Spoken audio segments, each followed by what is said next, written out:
नमस्कार। Opinion post internet TV के खास प्रोग्राम खबरों की खबर में आपका स्वागत है। महाराष्ट्र में महाविकास आघाड़ी की सरकार बन चुकी है। उद्धव ठाकरे मुख्यमंत्री का शपथ ले चुके हैं।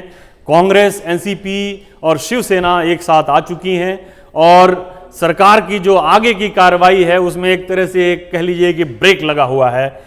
मंत्री परिषद का जो एक शक्ल जो है वो शक्ल जो है उभर कर सामने नहीं आई है। किस पार्टी के हिस्से में कौन सा मंत्रालय आएगा इस पर भी कोई पेशरफ्त नहीं हुई है, कोई इस पर आगे की कार्रवाई नहीं हुई है। इस बीच ये खबर आ रही है कि शिवसेना के बहुत सारे जो उनके कार्यकर्ता हैं वो टूटकर भारतीय जनता पार्टी में जा रहे हैं। शिवसेना के ऊपर अलग से एक कांग्रेस और शरद पवार की तरफ से दबाव डाला जा रहा है, उनके ऊपर मांगों की बौछार की जा रही है कि कोरेगांव वगैरह का जो मामला था उसमें जो केस किए गए थे उस केस को वापस किया जाए। इसके अलावा और भी बहुत सारी मांगे हैं जो उद्धव ठाकरे के सामने पेश की जा रही हैं कांग्रेस और एनसीपी की तरफ से।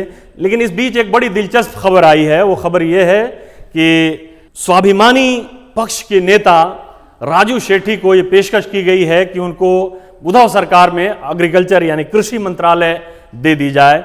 और ये हालांकि राजू शेट्टी ने इस बात से इनकार किया है कि उनके पास किसी तरह का ऑफर आया है, लेकिन ये सब कोई जानता है कि बिना धुएं के, बिना आग के धुआं नहीं होता है। तो ये आग जो है कहीं ना कहीं लगी हुई है, कहीं ना कहीं इनको ऑफर जरूर मिली हुई है। इसलिए ये खबर बाहर आई कि राजू शेट्टी की पार्टी जिसके सिर्फ एक विधायक है उसको एक महत्वपूर्ण मंत्रालय उद्धव सरकार की तरफ से दी जा रही है। वो कृषि मंत्रालय है जो बहुत ही महत्वपूर्ण मंत्रालय है। कांग्रेस, एनसीपी और शिवसेना तीनों पार्टियों ने किसानों के मुद्दे को महाराष्ट्र में खूब उठाया और पूरे चुनाव के दौरान उद्धव ठाकरे हर जिले में जा कर ये कहते रहे कि वो अगर उनकी सरकार आती है तो वो किसानों की कंप्लीट कर्ज जो लोन वेवर की जो बात होती थी कि थोड़ा सा इधर और थोड़ा सा उधर करके वो नहीं होगा, बल्कि कंप्लीट लोन वेवर होगा। किसानों को एक मुश्त जो उनके कर्ज जो हैं वो एकदम से माफ कर दिए जाएंगे। साथ में जो बिजली के बिल हैं, जो बकाया बिल हैं, उनको भी एक मुश्त से माफ कर दिया जाएगा। अब इनकी सरकार बन चुकी है। कांग्रेस ने भी इसी तरह का वादा किया था, एनसीपी ने भी इसी तरह का वादा किया था। तो जाहिर है कि और राजू शेट्टी एक किसानों के बहुत बड़े नेता हैं। इन्होंने पूर्व में बहुत बड़े बड़े आंदोलन किसानों के मोर्चे निकाले हैं और सरकारों को बैकफुट पर लाकर खड़ा किया हुआ है। ये कुछ पहले जो है 2017 से पहले ये एनडीए के हिस्सा थे, लेकिन किसानों के मुद्दे को लेकर ही ये एनडीए से बाहर हुए। वो पहले 2 बार ये एमपी भी रह चुके हैं, सांसद भी रह चुके हैं, लेकिन पिछले चुनाव में इन्होंने कांग्रेस और एनसीपी के साथ गठबंधन किया। हालांकि इस चुनाव में उनकी हार हो गई और शिवसेना ने ही उन्हें हराया था। लेकिन उनका अभी एक विधायक है और उस विधायक को लेकर ये कहा जा रहा है कि उद्धव सरकार की तरफ से उनको ये कृषि मंत्रालय की पेशकश कर दी गई है। जाहिर है कि एक बड़ा मंत्रालय है और इसको देने के पीछे शिवसेना, कांग्रेस और एनसीपी का एक बड़ी चाल भी हो सकती है, क्योंकि एक एक मंत्रालय के लिए, एक एक महत्वपूर्ण मंत्रालय के लिए तीनों पार्टियों के बीच खूब रशाकशी चल रही है और अभी तक इस पर कोई एक अंतिम फैसला नहीं हो पाया है। और इस बीच ये खबर देना और ये कहलवाना कि राजू शेट्टी की पार्टी को कृषि मंत्रालय दी जाएगी और ये पेशकश की गई है, अगर मीडिया से भी खबर आ रही है तब भी एक बहुत बड़ी बात है।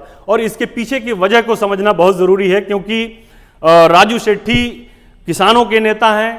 कांग्रेस, एनसीपी ये महाराष्ट्र के जो शुगर मिल्स हैं और शुगर मिल्स के जो कोऑपरेटिव्स हैं उन पे इनके नेताओं का एक छत्र राज है। और ये शुगर फैक्ट्री और शुगर ये कोऑपरेटिव मिल्स जो हैं ये किसानों का दमन करते हैं। राजू शेट्टी हमेशा से इनके खिलाफ रहे हैं और इनके खिलाफ जो है एक लोग किसानों को, जो आम किसान हैं, उनको लामबंद करते रहे हैं। ये इस वजह से एक दबाव उनके ऊपर बनाने की कोशिश की गई, मंत्रालय ले लो और खामोश हो जाओ, इसमें 5 साल तक तुम कोई आवाज़ ना उठाओ।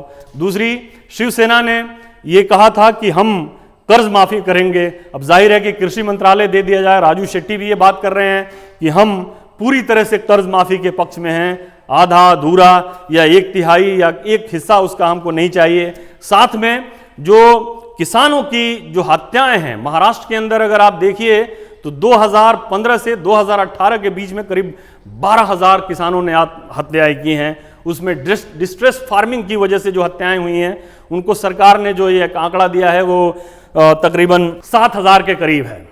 और इसमें पिछली जो सरकार थी देवेंद्र फडणवीस की, उसमें इनको पहचान करके 7,000 के करीब जो किसान थे, इनको पहचान करके 1-1 लाख रुपए का मुआवजा दिया गया।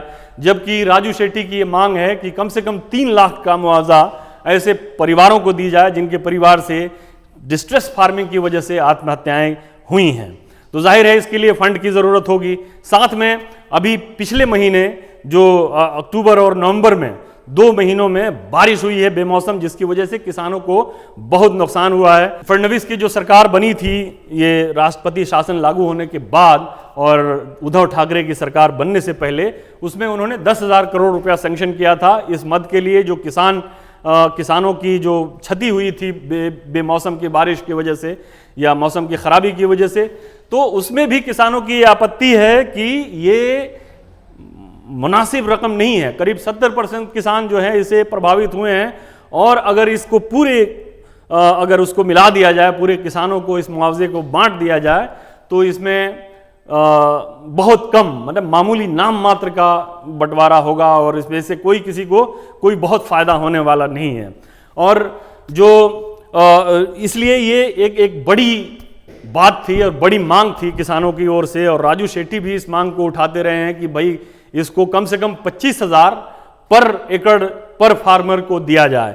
लेकिन ऐसा नहीं हुआ, और इसको लेकर भी ये सरकार जो है चिंतित है, क्योंकि वादा तो कर लिया है लेकिन इस वादे को पूरा कैसे करेंगे, ये इसमें बड़ी बात है। दूसरी चीज जो इस पेशकश के लिए, जो राजू शेट्टी को जो पेशकश की गई है एग्रीकल्चरल मंत्रालय की तरफ से, उसमें राजू शेट्टी ने हालांकि मना किया है कि उनको इस तरह की कोई पेशकश नहीं की गई है, लेकिन उन्होंने साथ में ये कहा है कि उनका अनुभव है ज़मीन के ऊपर काम करने का और उनके लोगों को काम करने का, इसलिए अगर ये मंत्रालय उनको दिया जाता है तो ये उसको लेने के लिए तैयार हैं और इस मंत्रालय को हैंडल करने में काफ़ी कैपेबल हैं। साथ में उन्होंने ये भी कहा कि अगर ये मंत्रालय हमें रिस्पेक्टफुली, यानी कि बहुत ही आदर के साथ और सम्मानजनक तरीके से अगर हमें दिया जाता है, कोई शर्त लगाए बिना, तब हम इसको एक्सेप्ट कर लेंगे। अगर शर्त लगाया जाएगा तो हम इसको एक्सेप्ट नहीं करेंगे। जाहिर है अब कौन सी शर्त, जैसा कि हमने बताया कि शरद पवार और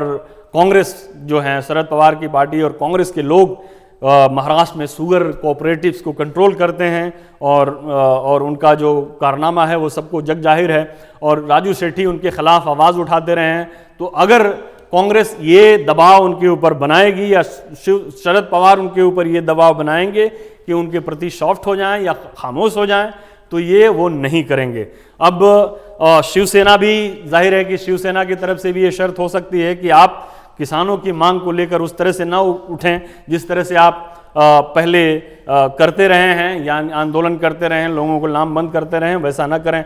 लेकिन इन्होंने इस बात को लेकर ये अपना पक्ष साफ कर दिया है कि वो किसी भी तरह से इस दबाव में नहीं आने वाले हैं। साथ में उन्होंने ये भी कहा कि एक तरह से एक दोधारी तलवार है। अगर हम ये एक्सेप्ट कर लेते हैं मंत्रालय और कुछ नहीं करते हैं तो जाहिर है कि इससे हमारा नुकसान होगा, ये हमारा आंदोलन का नुकसान होगा। दूसरी तरफ अगर नहीं करते हैं और आंदोलन करते हैं तब भी कहा जाएगा कि चूंकि इनको मंत्रालय नहीं दी गई इसलिए ये इस तरह से एजिटेट कर रहे हैं, लोगों को, किसानों को लामबंद कर रहे हैं, किसानों को खड़ा कर रहे हैं। ये सारी चीज़ें उनके सामने हैं, उनके समक्ष हैं। इसके अलावा महाराष्ट्र में और देश के दूसरे हिस्सों में भी किसान जो हैं वो कर्ज की वजह से, बेमौसम की मार की वजह से ये परेशान हैं। महाराष्ट्र के किसान भी इससे त्रस्त हैं, दुखी हैं, और शिवसेना ने, कांग्रेस ने, एनसीपी ने, सब ने ये विपक्ष में रहते हुए इस मुद्दे को खूब उठाया, जहां तक उठाया जा सकता था इस मुद्दे को भरपूर तरीके से उठाया। लेकिन सत्ता में आने के बाद सत्ता की कुछ सच्चाइयाँ, कुछ हकीकतें जो सामने आ जाती हैं, उसको लेकर ये मामला जो है वो खटाई में पड़ता हुआ दिखने लगता है। जैसा कि ये सरकार बनते ही जो गवर्नर का अभिभाषण हुआ था उसमें किसानों का मुद्दा गायब था। किसानों की कर्ज माफ़ी की बात जो थी, राहुल गांधी ने हर चुनावी सभा में अभी भी कहते हैं कि हम झारखंड में कह के आए, मध्य प्रदेश में उन्होंने कहा, छत्तीसगढ़ में कहा और दूसरे राज्यों में जहाँ जहाँ चुनाव होते हैं वहाँ ये नारा उनकी तरफ से ज़रूर होता है कि हमारी सरकार आते ही पहली कैबिनेट मीटिंग में, पहली कैबिनेट बैठक में हम किसानों की कर्ज माफ़ी का फैसला करेंगे।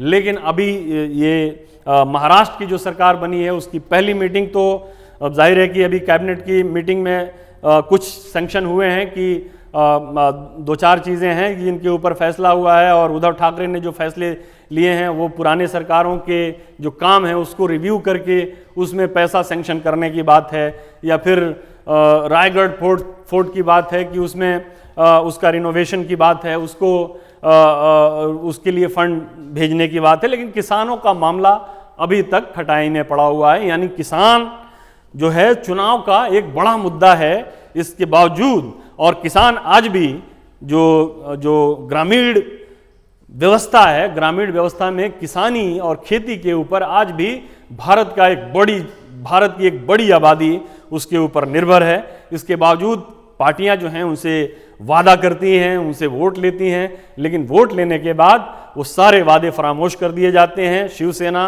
कांग्रेस और एनसीपी की जो सरकार है, अभी तक का इनका जो पैंतरा है, जो दांव है, जो राजू शेट्टी के कंधे पर जो बंदूक रख के चलाने की जो कोशिश है या कवायद है, इसमें भी किसानों को ठगने की ही एक नीयत नज़र आ रही है। और इनकी नीयत जो जिन्होंने वादा करके ये आए थे सरकार में कि अगर उनकी सरकार बनती है तो वो किसानों की पूरी कर्ज माफ़ी करेंगे, या जो किसानों ने जिन्होंने आत्महत्याएं की हैं उनके परिवारों को एक मुनासिब मुआवजा देंगे, वो सब पे पानी फिरता हुआ या उससे मुकरने की कोशिश की एक कवायद नज़र आ रही है। इसके अलावा और कुछ नज़र नहीं आ रहा है। अगर ये सरकार वाकई, अगर महाराष्ट्र उन राज्यों में है देश के जहाँ पे किसान वाकई त्रस्त हैं और जो मौसम की बेमौसम की बरसात, कर्ज जो महाजनों से कर्ज लेते हैं या बैंकों से जो कर्ज लेते हैं, उनके दबाव उनके ऊपर बहुत ज़्यादा हैं, जो दूसरे राज्यों की अपेक्षा में यहाँ पे ज़्यादा हैं। और यहाँ पे अपेक्षाकृत दूसरे राज्यों से ज़्यादा किसान आत्महत्या करते हैं और कर्ज में डूबे हुए हैं। इसलिए यहाँ पे ये एक बड़ा चुनावी मुद्दा था। लेकिन ये मुद्दा अब तक की जो ये उद्धव सरकार, जो नई सरकार आई है, जो उसको अगर देखा जाए, उसके कामों को देखा जाए, तो ये एक तरह से उस किसानों के मुद्दे से पीछा छुड़ाने की कोशिश में लगी हुई है। फिलहाल के लिए इतना ही। देखते रहिए हमारा यूट्यूब चैनल, हमें लाइक करते रहिए और हमें अपना सहयोग देते रहिए। इजाज़त दीजिए, नमस्कार। अगर आपको हमारा वीडियो पसंद आया हो तो इसे लाइक करें, हमारे चैनल को सब्सक्राइब करें और हाँ, बेल आइकन दबाना ना भूलें ताकि आप तक हमारे वीडियो की नोटिफिकेशन पहुंचती रहे। आप अपना सुझाव हमें कमेंट बॉक्स में दे सकते हैं। हमारे साथ जुड़ने के लिए शुक्रिया।